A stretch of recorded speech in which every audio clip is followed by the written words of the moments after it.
Hey friend, welcome back. And K2 teachers, do not disappear. As we start to make this transition from addition and subtraction to multiplication and division, you need to know that you have been laying such a huge foundation for what's about to happen. And as we make this switch, it's really important for you to know where your kids are going because it changes the way you talk about the foundational ideas. So hang in there for these next two videos because I promise you there's going to be something in here for everybody. So the big idea I want to talk about in this video is this whole transition from additive thinking to multiplicative thinking. So as we start talking about this idea, it's important for us to realize that there is a big switch that happens, and a lot of times we don't prepare kids for the switch. And we leave them in additive thinking without realizing it. And the reason that that happens is because we leave our kids with skip counting strategies as the primary way to multiply. And that is still additive thinking. So take a look at this at the setup I have here. Again, I'm using KP10 frame tiles. You can do this with snap cubes on a paper 10 frame just as easily. But take a look here. I have just the number 9, right? There's 9 here, one less than 10. And here I have the number 3. So when I have the kids looking at these, they can actually think about, okay, what I can compare these. Right here I have 9, here I have 3. So how many, if I have 9 cookies and my sister has 3 cookies, how many more cookies do I have than my sister? Well, I can just lay these on top of each other and I can see, oh, there's 6 more cookies on my tray than there are on my sister's tray, right? So that's additive thinking.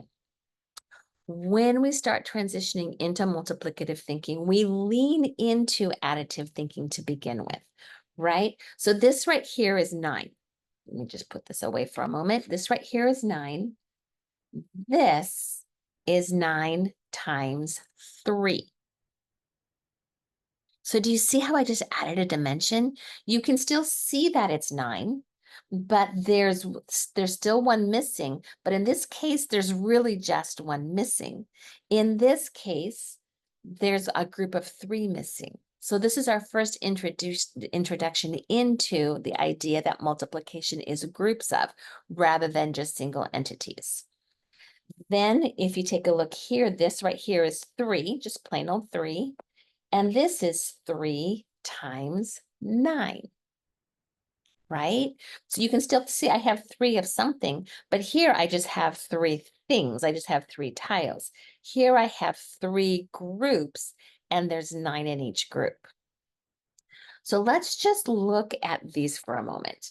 Now, in the beginning, starting in second grade in most state standards frameworks, we start thinking about this as repeated addition, right? 3 plus 3 plus 3 plus 3 plus 3 plus 3 plus 3 plus 3 plus 3 plus 3.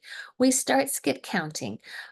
Skip counting songs, a lot of us use jingle bells, 3, 6, 9, 12, 15, 18, 21, 24, 27. So there's 27 here altogether. That's a counting strategy, right? Using skip counting. Or here we have nines. Nines you can use twinkle, twinkle, little star. 9, 18, 27. So you know what? 9 times 3, 9 stacks of 3, and 3 times 9, 3 stacks of 9, they both have 27. But let me ask you something. Do they behave the same way?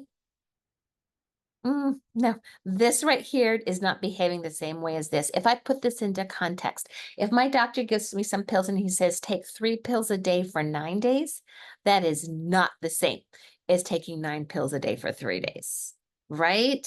Now, don't use that example with kids, but you get the idea here. It's important for our kids to realize that some of the things we say, we don't quite say it right? These are not the same thing. They have the same total. They have the same product. But let's just go one more step.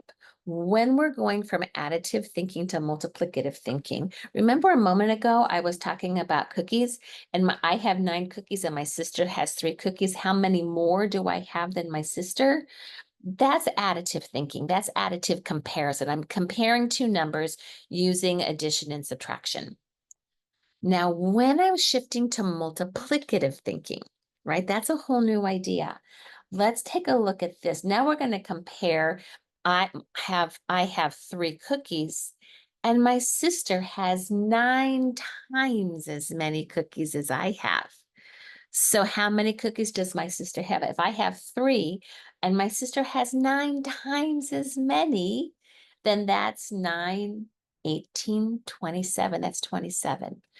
Now, the skip counting strategy I just used, that's really more additive than it is multiplicative, but I can turn this into multiplicative thinking if I just simply stack these and I stack these, and now I can lay them side by side, right?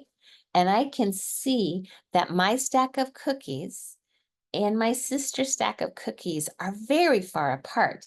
In fact, I'm not asking how many more does she have. I'm asking how many times more does she have. Well, I have 1 times 3. She has 9 times 3. This stack is 9 times bigger than this stack. So that's the big idea of multiplicative comparison versus additive comparison is you're shifting into this idea that it's not just how many more or how many less or how many fewer or how much shorter. It's how many times longer, how many times shorter, how many times more, how many times fewer. Get the idea? So we want to help our kids successfully make that transition. In most of our state standards frameworks, this transition happens in 4th grade, where we're really starting to talk about how many times more. For most of us, 3rd grade is where we really are honing in on this idea of using groups and thinking in groups rather than just thinking in singletons. And we're leaning into skip counting strategies and starting to shift towards using what we understand about the skip counting strategies to help us derive facts using strategies and being more strategic in our thinking.